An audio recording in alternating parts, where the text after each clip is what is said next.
People का वो पुराना चबूतरा। ये किस्सा नैनीताल के पास एक गांव का है। वहाँ एक बहुत पुरानी हवेली थी जिसके आंगन में एक विशाल पीपल का पेड़ था। उस पेड़ के नीचे एक चबूतरा बना था जिसे गांव वाली जिन्नाती चबूतरा कहते थे। चार लड़के आकाश, सनी, जतिन और वसीम रात को मस्ती करने के चक्कर में उस हवेली के पास पहुंच गए। जतिन थोड़ा ज़्यादा डेढ़ होशियार बन रहा था। उसने सिगरेट सुलगाई और चबूतरे पर बैठकर धुआं उड़ाने लगा। वो पहली गलती। अचानक हवा का रुख बदला और पूरे आंगन में एक सड़ी हुई मछली जैसी गंध फैल गई। वसीम, जिसके दादा हकीम थे, वो फौरन समझ गया। उसने धीरे से कहा, भाई यहाँ से निकलो, हवा भारी हो रही है। जतिन हंसा और बोला, अबे डरपोक, कोई भूत वूत नहीं होता।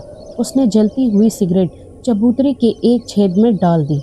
बस वहीं से उसकी सबसे बड़ी गलती थी। उस छेद के अंदर से एक ऐसी आवाज़ आई जैसे कोई बहुत गहराई में बैठा हुआ है और ज़ोर ज़ोर से सांस ले रहा हो। जब वो लोग वापस मुड़े तो उन्होंने देखा कि हवेली का बड़ा लकड़ी का दरवाज़ा जो सदियों से खुला था अब एकदम बंद है। जतिन की नज़र ऊपर बालकनी पर गई।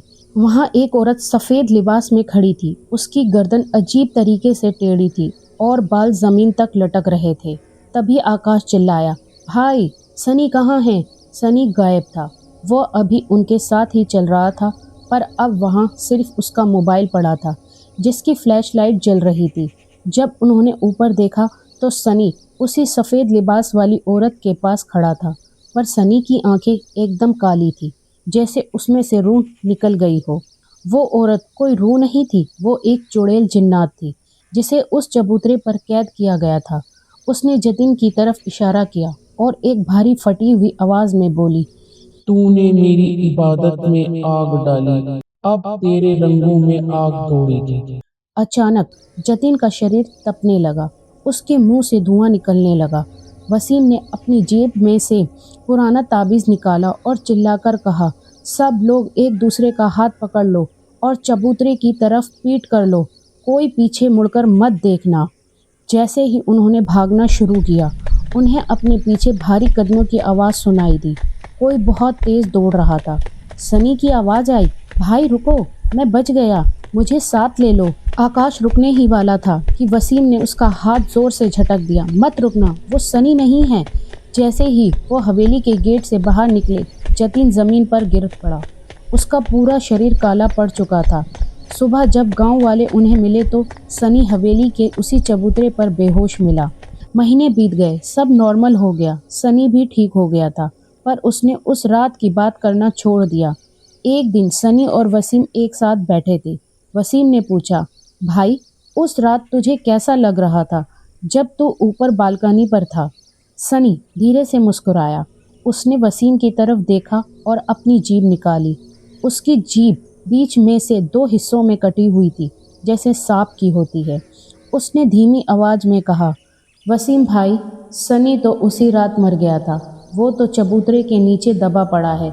मैं तो बस वो हूँ जो उस रात आज़ाद होने का मौका ढूंढ रहा था।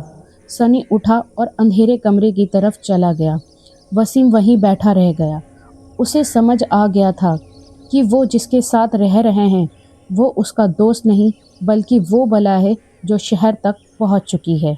वसीम की रूह कांप गई थी जब उसने नकली सनी को कमरे के अंधेरे में जाते देखा। उसे समझ आ गया था कि जो बला हवेली में थी वो अब नैनीताल के गांव की इन तंग गलियों तक पहुंच चुकी है। वसीम ने तय किया कि वो इस खेल को ख़त्म करेगा, वरना ये चीज़ एक एक करके सबको निगल जाएगी। अगले दिन वसीम ने आकाश और जतिन को चुपचाप एक पुरानी मस्जिद के पास बुलाया। जतिन की हालत अभी भी खराब थी, उसका रंग पीला पड़ गया था। वसीम ने फुसफुसाते हुए कहा, भाई सनी के अंदर वो खुद नहीं है, हमें वापस उसी हवेली में जाना होगा। उस चबूतरे के नीचे सनी का जिस्म दबा है। अगर उसे बाहर नहीं निकाला तो ये जिन्नात हमेशा के लिए सनी का रूप लेकर हमारे बीच घूमेगा। वो तीनों उसी रात पुरानी हवेली पहुँचे। रात के 3 बज रहे थे, जिसे शैतानी पहर कहा जाता है। हवेली के पास पहुँचते ही उन्हें वही सड़ी हुई मछली जैसी गंध आई। जैसे ही वो आंगन में दाखिल हुए, उन्होंने देखा कि पीपल के पेड़ के नीचे सनी, वही नकली वाला, पहले से बैठा है। वो कच्चा गोश्त चबा रहा था। उसने मुड़कर देखा और उसकी आंखें पूरी तरह काली हो गईं। वह एक ऐसी आवाज़ में हंसा जो इंसानी नहीं थी। वसीम, तू हकीम का पोता है? तुझे तो पता होना चाहिए कि रूह निकलने के बाद जिस्म सिर्फ एक मिट्टी का खिलौना रह जाता है। वसीम ने हिम्मत जुटाई और चबूतरे की तरफ लपका। उसने कुदाल से चबूतरे के उसी छेद को खोदना शुरू किया जहां जतिन ने सिगरेट डाली थी। जैसे जैसे मिट्टी हट रही थी, जमीन के नीचे से चीखें सुनाई देने लगी। मिट्टी हटाते ही उन्हें एक लकड़ी का संदूक मिला। वसीम ने जैसे ही संदूक खोला, आकाश की चीख निकल गई। अंदर सनी का असली शरीर था, लेकिन वो मरा नहीं था।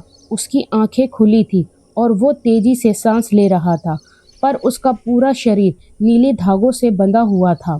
जोर से चिल्लाया और हवा में उड़कर वसीम पर हमला किया। उसकी उंगलियां तेज खंजर जैसी लंबी हो गई।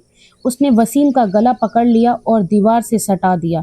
अगर तूने इसे आज़ाद किया तो मैं पूरी नैनीताल को शमशान बना दूंगा।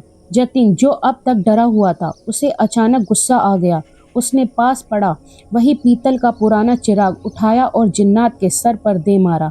जिन्नात एक पल के लिए लड़खड़ाया। वसीम ने उस मौके का फ़ायदा उठाया और अपनी जेब से काले इल्म को काटने वाला एक पुराना खंजर निकाला, जिस पर उसके दादा ने कुछ आयतें उकेरी थी। वसीम ने वो खंजर सनी के असली शरीर के पास पड़ी मिट्टी में गाड़ दिया और चिल्लाकर एक मंत्र पढ़ा। अचानक एक जोरदार धमाका हुआ। हवेली की दीवारें फटने लगी। वो नकली सनी आग की लपटों में घिर गया। उसकी खाल जलकर झड़ने लगी और उसके अंदर से एक भयानक काला धुआं निकला जो सीधा आसमान की तरफ चला गया। असली सनी के शरीर से बंधे नीले धागे खुद ब खुद टूट गए। सुबह की पहली किरण फूटते ही सब कुछ शांत हो गया। वसीम, आकाश और जतिन असली सनी को उठाकर बाहर लाए। सनी ने आंखें खोली और रोने लगा। सब खुश थे कि बला टल गई। वो चारों वापस दिल्ली लौट आए। हफ्ते भर बाद सब नॉर्मल लगने लगा। एक रात वसीम अपने कमरे में बैठा पुरानी यादें लिख रहा था। तभी उसके कमरे का दरवाज़ा धीरे से खुला। सनी अंदर आया और बोला, वसीम भाई, उस रात के लिए थैंक्स, आपने मेरी जान बचा ली। वसीम मुस्कुराया, कोई बात नहीं भाई, दोस्ती के लिए इतना तो करना ही था। सनी बाहर जाने लगा पर दरवाजे पर रुक गया। उसने पीछे मुड़कर देखा और बोला, वैसे वसीम भाई, एक बात बताओ, उस रात चबूतरे के नीचे संदूक में आपने सिर्फ मुझे देखा था या मेरे साथ किसी और को भी? वसीम का पेन हाथ से गिर गया। मतलब? सनी ने अपनी शर्ट ऊपर की। उसकी पीठ पर एक नहीं बल्कि दो साएं साफ दिख रहे थे। उसने फुसफुसाकर कहा, वो संदूक सिर्फ मुझे कैद करने के लिए नहीं था, वो उसे भी कैद करने के लिए था जो अब आपकी पीठ पर बैठा है।